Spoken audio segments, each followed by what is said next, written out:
few ways a narcissistic individual will harass and stalk you. With narcissistic individuals, they feel entitled to do as they please. They're very envious of other people. They're very exploitive, and they lack the empathy to care about you.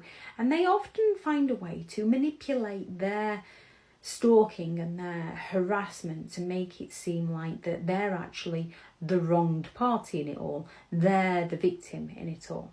They find a way to downplay their behaviour and make it come across not as severe as it actually is. Because when it comes to a narcissistic individual and their harassment and their stalking, if it's not stopped, it often escalates.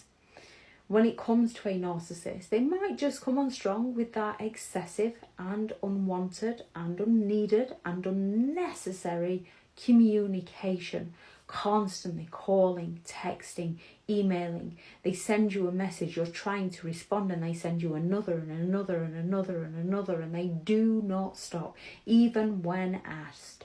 When you ask them to stop, they believe you're challenging them and they get offended and they continue. When you block them, they will get a new SIM card. They will create new Facebook accounts. They will create new email addresses to continue to harass you because they simply do not take the hint. They believe that their behaviour is warranted and it's you that's been awkward and selfish and difficult, and they wouldn't have to set up that new email, that new Facebook, if you just listen to them. They can go all out with that surveillance. They can follow you. They can monitor your activities. They can show up uninvited at your home, at your work, at your hobbies, social events, which naturally kind of puts you on edge. It's no longer a comfortable situation, and then they walk in all smiling and happy and try and take over the conversations of how amazing they are as a person and everything they're doing in their life, and they swap times and events on you to frustrate you, to try and get a reaction out of you so that they can claim that you're the crazy one.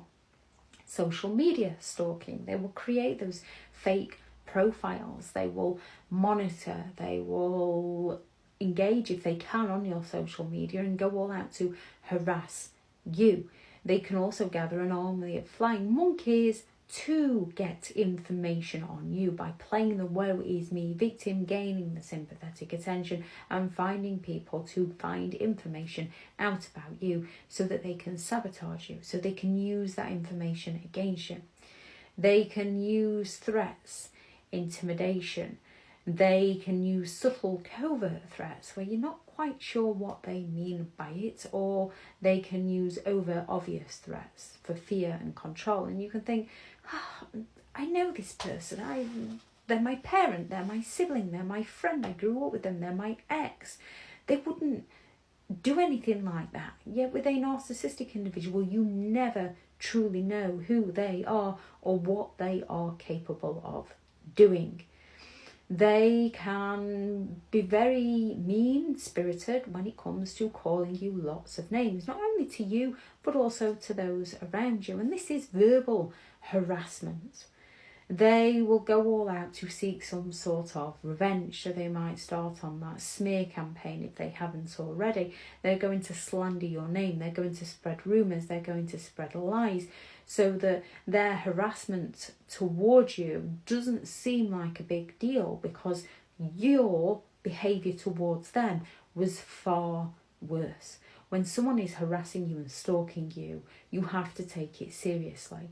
And if you cannot stop them, you have to go to the authorities to gather the information, to gather the evidence that you need in order to protect yourself from them.